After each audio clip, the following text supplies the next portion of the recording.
here that you have a handle from what happens here and that there is no additional threat in Washington? I can tell you from the Virginia's perspective, from my Secretary of Public Safety, Brian Moran, who's here with me, and VDEM, we had no prior information that would lead us to believe that anything like this was going to occur. Governor, in general, do you think anything more needs to do to protect politicians?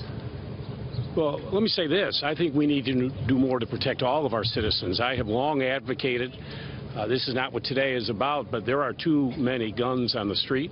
We lose 93 million Americans a day to gun violence. I mean, I've long talked about this. Background checks, shutting down gun show loopholes.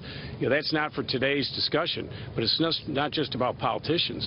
We worry about this every day for all of our citizens. Why, if it's not the day for it, why are you bringing it up? People are going to criticize that you're bringing up gun control at this time. Well, I'm talking about this every single day. This is a very serious issue.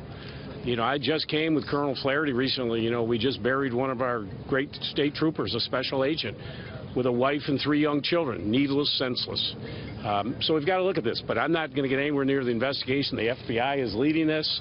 But this, obviously, with 93 million people a day, it's just something. Just check. 93 million is a big number. Did you mean to say 93 million? That's a big number. Are you sure about 93 that? million, 93 individuals a day. 93 individuals a day. How confident are you there aren't any other planned in this area? How confident are you this was a one and only and there couldn't be others? I can just tell you from Virginia's perspective, we monitor all this. We had no threats before.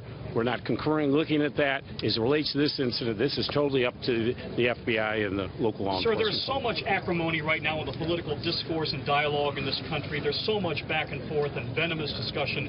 Are you concerned that that climate in any way contributed to what we saw today, or do you have thoughts about the climate we're in? I can't answer on today. The investigation is going on. I do think things have become very partisan, very hardened in this country today. We got to begin to work together to get things done. We're the greatest nation on earth, and there has been too much, I believe, raw discourse in this country today that's pulling people apart as general, and we need to work together to bring people together, to work together. As governor, I worry about economic development, education, transportation, basic things that people here in Virginia want, and that's what we need to focus our energies on. Thank you. Is it possible to open up a new bipartisan dialogue on gun control?